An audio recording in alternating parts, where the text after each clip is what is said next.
విద్యార్థి ముఖ్యంగా టీచర్స్కి మీరు ఇంతమంది పిల్లల్ని ఈరోజు మీరు ఒక్క స్కూల్స్ 2-3 స్కూల్స్ నేను అనుకోవట్లేదు, మీరు మొత్తం ఆంధ్రప్రదేశ్లో ఉండే పిల్లలందరినీ పట్టుకొచ్చారు. మీరు దానికి నిజంగా మనస్ఫూర్తిగా ఇక్కడ తీసుకొచ్చి ఇంత సెలవు సమయంలో మీరు ప్రోత్సాహం ఇచ్చి వాళ్ళ చేత చేయించిన టీచర్స్కి మనస్ఫూర్తిగా నేను మీకు చేతులెత్తి నా ధన్యవాదాలు తెలియజేస్తున్నాను. మీరందరూ గ్రీన్ స్కౌట్సా? స్కౌట్స్.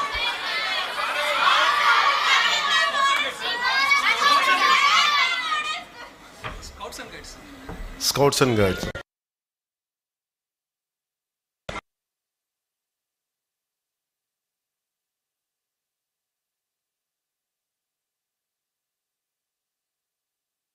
గైడ్స్ చాలా ఎసెన్షియల్, చాలా అవసరం.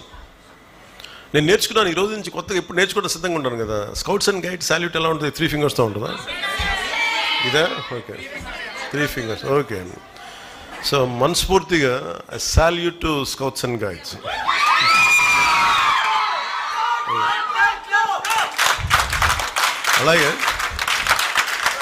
అలాగే once more I salute to scouts and guides.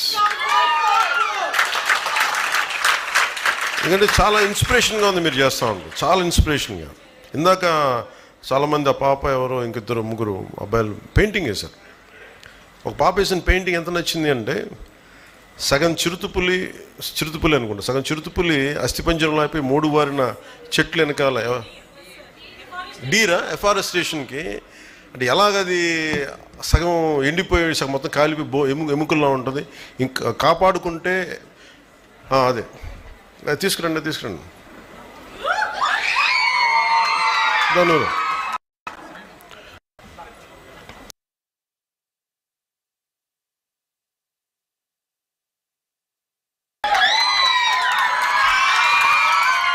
నాకు మీ ఫాదరా రండి తీసుకుందా.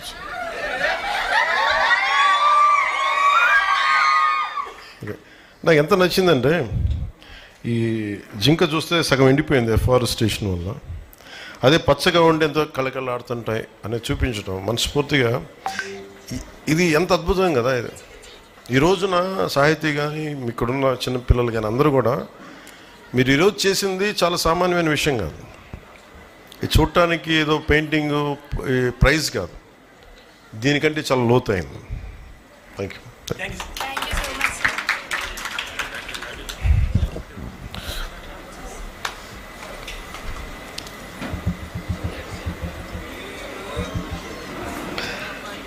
నాకు చాలా చాలా ఆనందంగా అనిపించింది, ఎంత తృప్తి అనిపించిందండి. వాళ్ళకి అలాంటి మీలాంటి వాళ్ళకి మేము ఇవ్వగలిగేది నేను తప్పని పడతాం. ఇది ఏదైనా సరే ఇందాక మన చిరంజీవి చౌదరి గారు చెప్పినట్టుగా ఇది ప్రభుత్వం చేసేదో లేదంటే ఒక ముఖ్యమంత్రి, ఉప ముఖ్యమంత్రి, ఎమ్మెల్యేలు చేసేది కాదు, అందరం కలిపి చేసేది. మార్పు రావాలంటే నాకు చాలా చిన్నప్పటి నుంచి అనుకునేవాడిని, ఓజోన్ లేయర్ దెబ్బతినేస్తుంది, వాతావరణం ఎల్నినో ఫ్యాక్టర్ వచ్చేస్తుంది. భయపడిపోయాను చిన్నప్పుడు. నేను పెరిగి పెద్దయ్యేటప్పుడు ప్రపంచం కూలిపోద్దా, ఇంక బతకలేమా, చాలా భయం ఉండేది నాకు. నిజంగా నా భయంకి తగ్గట్టుగానే నీళ్లు తీస్తుంటే ఇప్పుడు తాగుతుంటే వాళ్ళు చిన్నప్పుడు సైన్స్ ఫిక్షన్ బుక్స్ చదువుతున్నప్పుడు 8th క్లాస్లో 10th క్లాస్లో భవిష్యత్తులో మాస్కులు పెట్టి తిరగాలి, నీళ్లు ఇట్లా మనం ఎలా పడితే చిన్నప్పుడు మామూలు కొళాయిలు వెళ్ళిపోయి ఫ్రెండ్స్ ఇళ్ళలో ఆడుకుంటుంటే అక్కడ కూర్చోబెట్టి నీళ్లు తాగేసేవాళ్ళం. అన్నీ బాగానే ఉండే. ఇప్పుడు ఏదన్నా తాగాలంటే భయం వేస్తుంది. ఆ పరిస్థితి నుంచి స్వచ్ఛమైన నీళ్లు రావాలి అంటే అంత స్థాయికి వెళ్ళాలని ఒక ప్రయత్నం చేస్తున్నాం. అది జరగాలని మీకు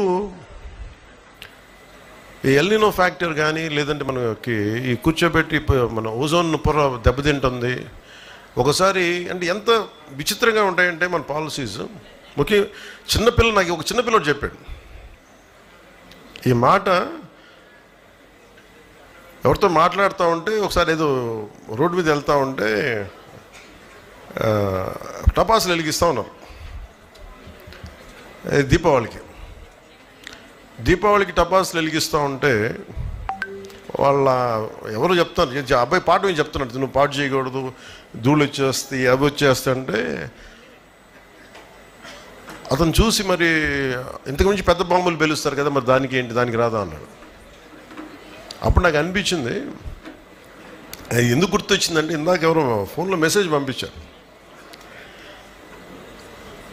మనం ఎంతసేపు పర్యావరణం కాలుష్యం అయిపోయింది, ఇది అయిపోయింది అనుకున్నాం. మనకి దీపావళికి బాంబు జరిగితే కొన్ని వందల ఫ్యాక్టరీలు ఎంత కాలుష్యం క్రియేట్ చేస్తే దాన్ని అంతా కాలిస్తే అంత మించి కాలుష్యం ఉంటుంది. ఇది చిన్నపిల్లలు చాలా పట్టుకుంటున్నారు. ఇది పెద్దవాళ్ళు ఎంత పట్టుకున్నారో నాకు తెలియదు, కానీ చిన్నపిల్లలు అడుగుతాను, ఎందుకంటే వాళ్ళ భవిష్యత్తుకు సంబంధించింది. మీకున్నంత భయం, ఎందుకంటే మీరు ఎదిగి పెద్దవా అనుకుంటారు మీరు. ఎందుకంటే నాకు చిన్నప్పుడు నాకు ఆ భయం తెలుసు. నేను పెరిగి పెద్ద అయ్యే లోపు ఎన్ని పాడైపోతాయా ఇవన్నీ భయంతో. ఏంటంటే పిల్లలు ఎక్కువ విఘ్నత ఉంటారు. నేను ఎప్పుడు చిన్నపిల్లల్ని వాళ్ళు 2 ఏళ్ళ నుంచి కానీ 18 ఏళ్ళ వరకు నేను చాలా కీన్గా వింటాను పిల్లల మాట. ఎందుకంటే మీలో భవిష్యత్తు కనిపిస్తుంది. ఎందుకంటే మీరు పెద్దవాళ్ళకి అడ్రస్ చేయాలి. నాకు అందుకని చిన్నపిల్లలు ఏదైనా మాట చెప్తే వాళ్ళు వింటాను వాళ్ళ మాట. అందుకని వాళ్ళ సలహాలు కూర్చొని మీ చిన్నపిల్లలని చెప్పి నేను ఎప్పుడు పక్కన పెట్టను. మీరు ఒక మాట చెప్పి ఒక చిన్నపాటి సలహా చెప్తే వెంటనే తీసుకుంటాను అది నేను. అందుకని ఒకసారి చిన్నపిల్లలు కూర్చొని ఎందుకు మాట్లాడతానంటే వాళ్ళ నోట్లో నుంచి కల్మషం లేని మాట వస్తుంది. అంటే ఏం జడ్జిమెంట్ ఉండదు. ఇతను ఒక ఉప ముఖ్యమంత్రి, ఇతనికి చాలామంది అభిమానులు ఉన్నారు, అయ్యేం ఉండవు. నేను బాగలేదనుకోండి చెప్పేస్తారు మొహం మీద, ఈ పని నీకు బాగలేదని. విఘ్నత గల వ్యక్తిగా నేను వినాలి ఆ మాట. నేనే కాదు, పెద్దవాళ్ళు ఎవరైనా సరే. అందుకనే పిల్లలు పర్యావరణం గురించి చెప్తుంటే చాలా వినాలి. ఇందాక పాప వేసిన డ్రాయింగ్ అది ఏదో ప్రైజ్ కోసం వేయాలి. లోపల నుంచి ఒక భావన కదిలితే, అంటే భవిష్యత్తు మీద ఎంత బాధ్యత భయం లేకపోతే అలాంటి భావన రాదు. అలాంటి వాతావరణంలో ఉండాలి ఆ పాప. అందుకని మనందరం బాధ్యతగా తీసుకోవాలి అని చెప్పి నాకు దీన్ని ప్రత్యేకించి దేనికి వచ్చానంటే మీలాగే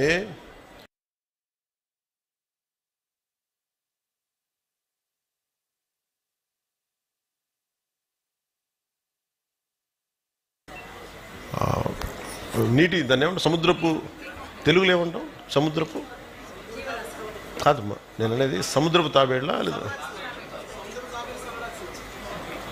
ఎవరన్నమాట మీరు చెప్పండి. మీ పేరు భోగిరాజా? మీ పేరన్నా భోగిరాజు? భోగిరాజు గారు. సముద్రపు తాబేళ్ళు అంటారా? అంటే సముద్రపు తాబేళ్ళని సంరక్షించడానికి డాక్టర్ సుప్రజాధారిణి గారు,